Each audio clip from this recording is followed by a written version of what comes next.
اللہ قرآن میں فرماتا ہے وَمَنْ أَصْدَقُ مِنَ اللَّهِ قِيلًا، اور اللہ سے زیادہ کس کی بات سچی ہے؟ اب آپ سوچ رہے ہوں گے ایسا کون سا شہر ہے جس کی رب عز و جل نے قسم ارشاد فرمائی؟ اللہ اکبر! اب ذرا سنیے گا، اللہ کریم قرآن مجید فرقان حمید میں ارشاد فرماتا ہے شہر، سورت کا نام بھی بلد ہے، بلد کہتے ہیں شہر کو، اور یہ پارہ نمبر 30 میں ہے اور اس کی آیت نمبر 1 اور 2۔ اللہ ارشاد فرماتا ہے لا اقسم بہذا البلد وانت حل بہذا البلد، سبحان اللہ۔ اب اس کا ترجمہ کیا ہے؟ رب کریم قرآن مجید میں ارشاد فرماتا ہے، اب ذرا اس کا معنی سمجھیے گا، مجھے اس شہر کی قسم، کون سے شہر کی؟ ابھی ذرا آگے سنیں گے۔ یہاں یہ قسم جو ارشاد فرمائی جا رہی ہے نا، اس کا مطلب ہے کہ اے محبوب مجھے کس شہر کی قسم؟ شہر مکہ کی قسم۔ یہاں بات ہو رہی ہے شہر مکہ کی، اور دیکھیں نا یہ آج کل حج کے دن ہیں، دنیا بھر سے لوگ حج پر جا رہے ہیں اور خوشی خوشی احرام پہن کر اپنے رشتہ داروں سے مل کر سوئے حرم سفر کر رہے ہیں۔ حج کا سفر نصیب والوں کو نصیب ہوتا ہے، اب فلائٹس بھی شروع ہو گئی ہیں، بلکہ مکہ پاک حاجی پہنچنا بھی شروع ہو گئے ہیں۔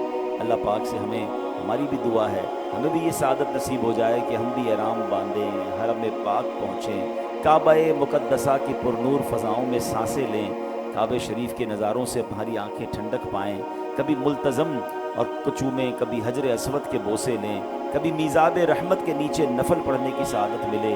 اللہ کرے کہ ہمیں بھی منا، عرفات اور مزدلفہ کی مبارک ساعتیں نصیب ہو جائیں۔ خدا کی قسم جو منا کی وادی کی راتیں ہیں، ساری زندگی آپ بڑے سے بڑے 5 اسٹار ہوٹل میں رہ لیں، مگر جو ان خیموں کی راتوں کا لطف ہے، جو مزدلفہ کی پتھریلی زمین پر جب کوئی ٹینٹ بھی نہیں ہوتا، جب لاکھوں فرزندان توحید لبیک اللہم لبیک کی صداؤں کے ساتھ وہ رات گزارتے ہیں، اللہ اکبر! یہ لفظوں میں یہ مناظر بیان نہیں ہو سکتے۔ اللہ ہم سب کو نصیب فرمائے۔ اور سبحان اللہ، ایک بڑی خوبصورت بات روایتوں میں ملتی ہے کہ حاجی کے لیے جو مزدلفہ کی رات ہے وہ شب قدر سے افضل رات ہے، اتنی مبارک۔ اللہ اکبر! عرفات کے دن کو لفظوں میں کیسے بیان کرتے ہیں، جب سارے حاجی اللہ کی بارگاہ میں اپنے گناہوں کی معافی طلب کرتے ہیں، اور احادیث میں مضمون ملتا ہے کہ اللہ کریم اس دن سب کی بخشش فرما دیتا ہے۔ تو یہ ایسا سفر ہے کہ بس جب جب حج کے دن آتے ہیں نا تو بس دل تڑپ اٹھتا ہے، اور دل سے صدا کیا نکلتی ہے؟ یہ ذوالحجہ کا مہینہ آخری مہینہ ہے، اسلامی سال کا آخری مہینہ ہے۔ تو صلاۃ والسلام کا ایک شعر ہے نا، ذکر تھا آخری مہینے کا،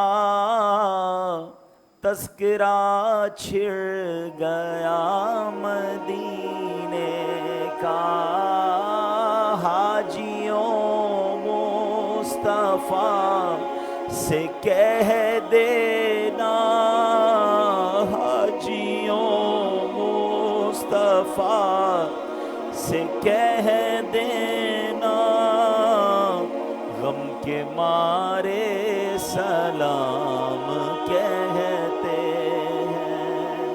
اللہ ہمیں بھی جلدی جلدی حج کی سعادت نصیب فرمائے۔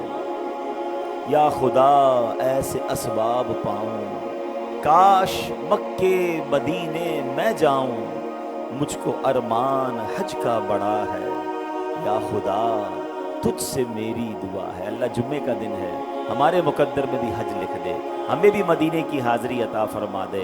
تو اب سبحان اللہ قرآن کی آیت کی طرف آتے ہیں، لا اقسم بہذا البلد، مجھے اس شہر کی قسم۔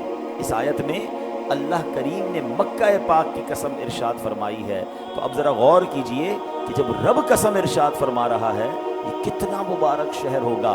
اچھا، اب شہر مکہ کی قسم جب ارشاد فرمائی تو ہو سکتا ہے کسی کے ذہن میں سوال آئے کہ واقعی یہ تو بڑا مبارک شہر ہے، وہاں کعبہ ہے، وہاں حجر اسود ہے، وہاں مکہ میں نبی پاک کی ولادت گاہ ہے، وہاں جناب حضرت ابراہیم علیہ السلام نے اس شہر کو اپنایا، مقام ابراہیم ہے، وہاں حجر اسود ہے، وہاں منا، عرفات، بہت کچھ ہے، تو اس وجہ سے مکے کی قسم ارشاد فرمائی؟ نہیں، بڑی کمال کی بات کرنے جا، اتنی مبارک چیزیں ہوتے ہوئے رب نے یہ نہیں فرمایا کہ اس شہر مکہ کی قسم جس میں کعبہ ہے، اس شہر مکہ کی قسم جس میں حجر اسود ہے، اس شہر مکہ کی قسم جس میں مقدس پہاڑ صفا اور مروہ کے ہیں، اس شہر مکہ کی قسم کہ جہاں منا ہے، جہاں مزدلفہ ہے۔ نہیں، اللہ نے آگے کیا فرمایا؟ وَأَنْتَ حِلٌّ بِهَذَا الْبَلَدِ، کون سا شہر مکہ؟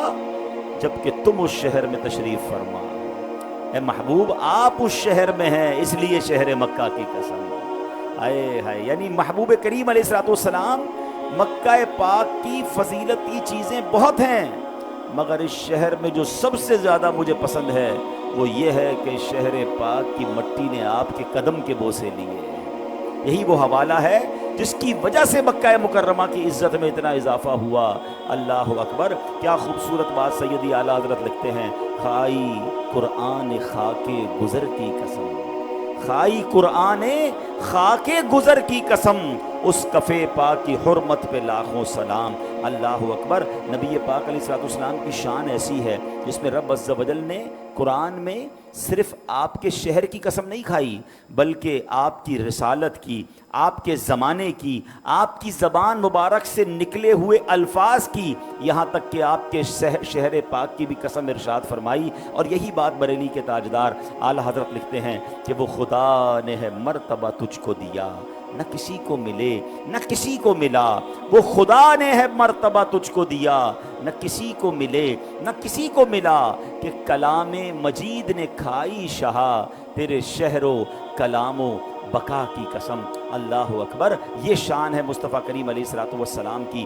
اب جناب ایک اور بات ذہن میں پیدا ہوتی ہے کہ نبی پاک علیہ الصلوۃ والسلام کو رب عز و جل نے مکہ پاک میں ہی کیوں پیدا فرمایا؟ اللہ تو رب العالمین ہے نا، وہ پاکستان کا بھی رب ہے، وہ یورپ کا بھی رب ہے، وہ افریقہ کا بھی رب ہے، وہ عرب ممالک کا بھی رب ہے، مگر اسپیشلی اپنے سب سے محبوب بندے کو مکہ مکرمہ میں پیدا کیوں فرمایا؟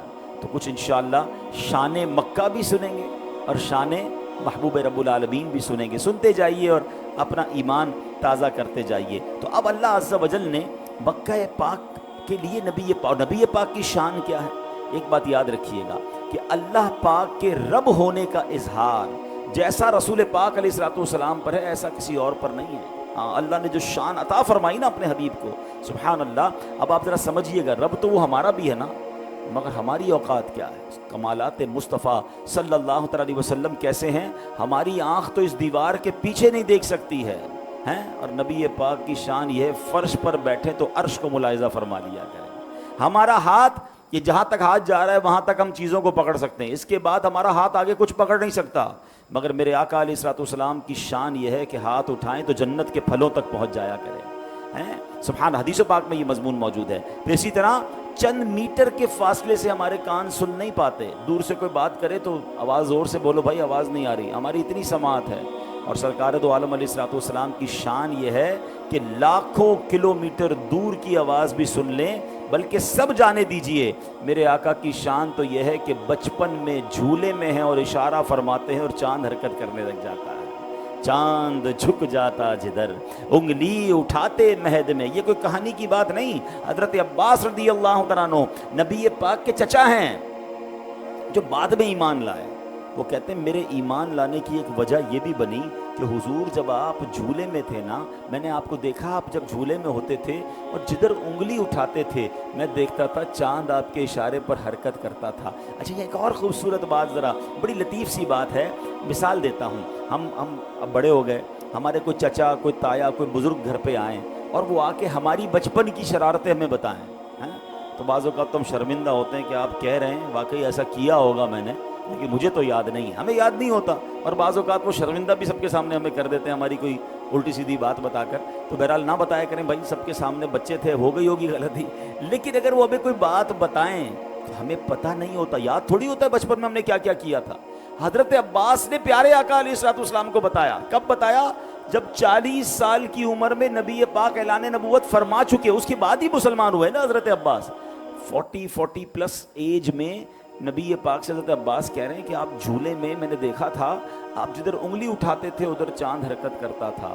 تو پیارے آقا نے یہ نہیں فرمایا کہ میرے چچا مجھے کیا معلوم اس وقت کیا ہوتا تھا، آپ نے فرمایا جی میں چاند سے باتیں کرتا تھا، وہ مجھ سے باتیں کرتا تھا۔ صرف اشارہ نہیں، سرکار دو عالم علیہ الصلوۃ والسلام کی شان